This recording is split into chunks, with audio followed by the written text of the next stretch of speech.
Yo, what is going on, husbandos and waifus? Welcome to a review. Now, before we get started on this review of Sword Art Online Alicization Lycoris, I think that's how to say it, Lycoris. I hope that's how to say it. This game was given to me by Bandai Namco for a review. So I wanted to give a big thank you to Bandai Namco for allowing me to not only play it early, but to stream it a little bit early as well on twitch.tv/HERMSAUR if you guys don't follow me there. But regardless of them giving me the game, of course I have some positives, and of course I have a few negatives as well about the game. So think of it as this way, somewhat my first impressions, because I've only gotten to the part where Kirito and Yu-Gi-Oh are climbing up the tower. We just met with the library lolly, the cardinal, got our weapons back, and that's where I left off. So I'm gonna review it from there. So it's somewhat like a first impressions, but that's like me putting in more than 10 hours into the game already. So I feel like I can give you guys a first impression about everything and an overall review of how this game is going to turn out. Now, first of all, I feel like there's going to be a lot more in this game that there was in the anime. I believe it goes a little bit further from what people were telling me. This whole part, because where the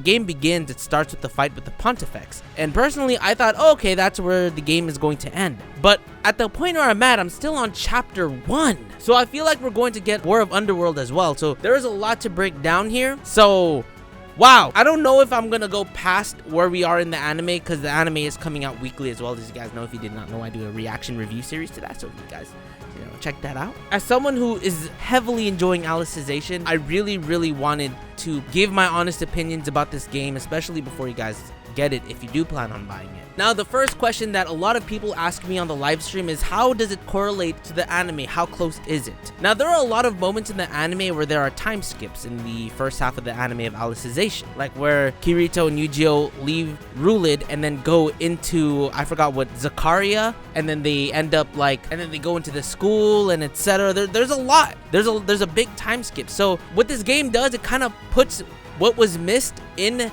the anime into the video game, but there are of course some video game exclusives. For example, Medina, who is one of the newer characters that is introduced, who is going to be like the third sidekick besides Yu-Gi-Oh and Kirito. So the way Medina was being brought in is definitely like different. I really do enjoy her implementation, so it was really fun to have her into the game. Her primary weapon is a katana, whereas like Yu-Gi-Oh and Kirito, they use the one-handed sword. Eventually, you know, Kirito's gonna go dual blade. And also, I should preface, I have played the other Sword Art Online games, including the Elf one, which I wasn't too much of a fan of. We beat Hollow Realization. We were close to beating Gun Gale, but I never finished. I never got through Gun Gale. Alicization, I feel like we're definitely gonna go through it, because definitely the pacing of how this is put is a lot better than I thought about Gun Gale, than I thought about Hollow Realization. The pacing is really good, and it actually leads you to where you need to go into the story. The assist of what we need to do is really good, but that should not stop you from doing the side quests, because the side quests help you level up a lot more, and it gives you definitely a larger edge into the game. Me doing a lot,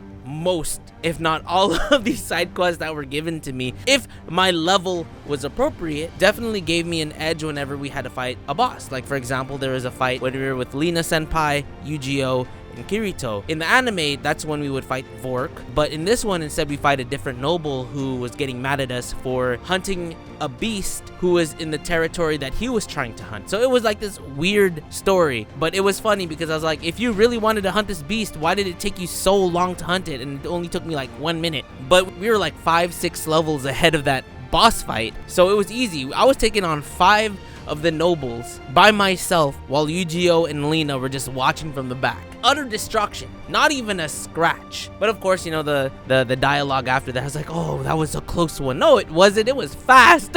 So definitely doing the side quests will play in your favor, but in a way it might make the game a little bit easy for you. And overall, the open worldness of the game, well, it's not that open world because of course there's loading screens to get into each section. It's definitely fun. I'm doing a lot more in this game than I did in the other games. For example, I'm fishing, there's the camp scenes, talking to different characters. I'm doing a lot more in this game than I was doing in the other games. Like I'm super invested into doing these side quests because it really does help along the way, definitely. actually you're given so many side quests into the game. For example, I forgot what the area is where you're in the school, given all of these different quests, but there's an order that you have to do. I didn't know this. I just figured it out on my own. There's an order to do things, that you get an item for that previous quest and an item for that previous quest. It all ties together, so you just have to figure out which quest you should do first and then tackle that on. I didn't know that. Now, in terms of finding which quest you need to do, sometimes it's a pain because you can't even select which, like, the location of the quest. Like in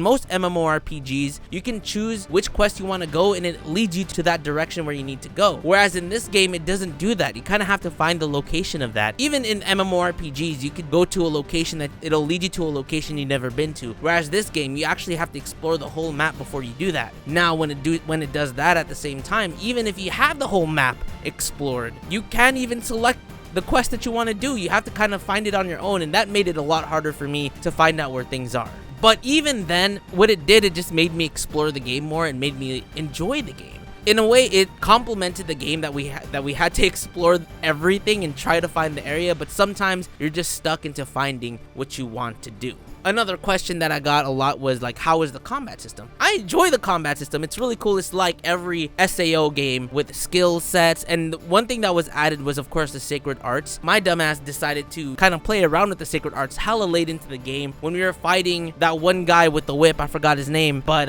when we were fighting that one guy with the whip, he was kind of destroying me because all we had was like the chains to attack him. But there was a way to kind of attack him from a distance, which was using the sacred arts. And all my sacred arts are level 1. And that was me actually for the first time using sacred art, so I was kind of like discovering how to use it, using that alongside with the sword skills, but it's with the chains, so we're using chain skills. A lot of the combat I'm still trying to understand. It's because I didn't fully read the instructions, which a lot of people tend to know. They don't really care about reading the instructions of how to play the game, but I think it's really important that you read the instructions of how to play the game, which is why sometimes I do get lost because I'm just skimming through it. Of course, we're live streaming it, and you know, like, I don't want to keep you guys bored by just reading the instructions, but I'm going to read the instructions. I don't care if you guys are bored. A lot of the parts that were related to the anime, we could definitely skip. I skipped a lot of scenes that I didn't really need to watch unless Medina was involved, unless like there was an extra that we don't know about. But when things were like leading to the story, I was like, I understand most of it. But overall, I've been enjoying this game so much. Now, even though I'm enjoying this game and this game was given to me, I've been critiquing the game so far alongside with the positives. But these are like the very heavy critiques that I have about this game and a lot of the questions that people are asking about. So the frame drops, absolutely. There's a lot of frame drops. Now, I am playing this on the PlayStation 4, the regular one. So I realized that there are frequent frame drops when you're fighting bosses, when you're going through like the plains, when you're going through the open world, and there's a lot going on. There's going to be a few frame drops, but the frame drops are not to the point where it's unplayable. It drops to like 30, a little bit under 30 frames per second from my view, depending on what we're doing. But even if that happens, it doesn't make the game unplayable, if that makes sense. A lot of people talk about how it's all about the graphics, it's all about the power and etc. For me, as long as the game is enjoyable, as long as I'm having fun playing the game, the graphics don't even have to matter too much. And you know, like the frame drops, you notice it, but it doesn't bother me at least. So it seems to bother a lot of people, but for me personally, I'm still having fun with the game even if the frame drops from 60 to 30. But 100% I can admit that this game is not optimized for consoles. And why do I say that? Okay, I'm gonna read you the minimum specs that they have on Steam for Sword Art Online Alicization. This is the minimum, okay? They require, the minimum is like an Intel Core i7-4790, which is a 4-core processor, 8 gigs of RAM, a GTX 760 Radeon HD 7950, which is 3 gigabytes. That's the minimum to play at low qualities. I had someone on stream telling me they're playing with an FX 6300 or 6500 and a 2 gigabyte graphics card from AMD, and it runs at 60 but super low quality. The issue that I have with that is that the equivalent of what we're gonna go PS4 Pro. Now I'm using a regular PS4. The PS4 Pro equivalent is like an AMD 8-core 8350 processor. And the 8-core processor, the AMD FX series is not that great in comparison to the Intel processor. The requirement is the Intel 4790. I believe it performs way better than the AMD 8-core 8350. The AMD Radeon GPU RX 480, which is a 4GB graphics card, I believe. God damn it. Okay, so there's a 4 gig. I believe there's a 4 gig and an 8 gig version. But usually we're talking about 8 gigs, okay?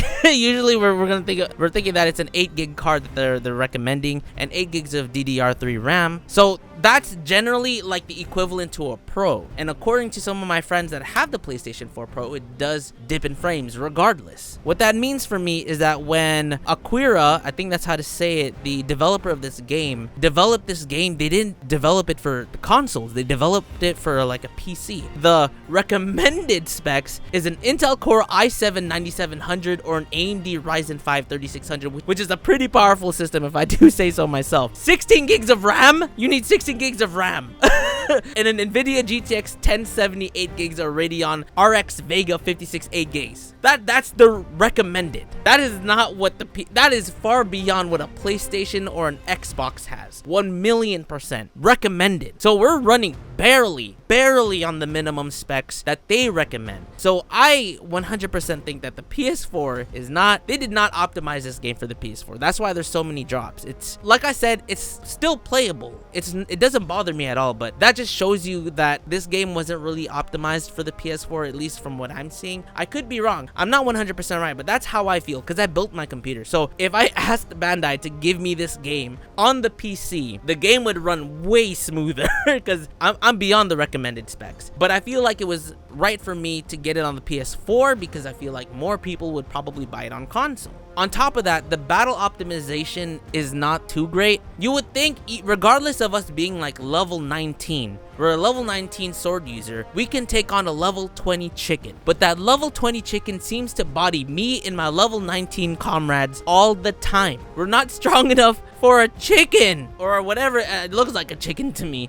And it seems to be super bulky. I mean, that's just based like every MMORPG. But then at the same time, we're just one level under it. You think we would be able to handle something that's one level above us. But no, we have to be 3 levels above it to take it down sometimes. I struggle against the level 15 chicken and I was level 19. That's crazy. I had an easier time fighting bosses than that chicken. But then now I know how to really play the game with the Sacred Art, so I should have used the Sacred Arts on that chicken.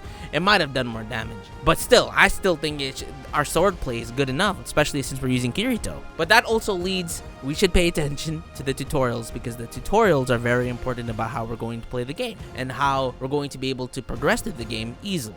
If I was to rate this game at this moment, I'd give it like a 7 out of 10 because this game is still really enjoyable and it's close, it's like a low 7-10. The game is really enjoyable. That's what's making me enjoy this game so much. But the fact that I got it on a PS4, Aqua did not optimize it for console gaming. It kind of dipped away from like what could be a masterpiece. Also, the iconic scene of Tease and Ronnie with Rios and Humbert's whack ass, they didn't do the anime justice by all means. They didn't do the light novel justice by all means. It was poorly done. People complained about the My Hero Wants Justice overhaul versus All Might. Think of it like that. It wasn't that great. And I will say, like, this game is like 60% visual novel. I always say this about the SAO games. It's like 60% visual novel, 40% you actually get to control the character and fight. So I wish it was more like 30% visual novel and 70% fighting, because there are some moments where you like, I wish I can fight, like for example when we cut off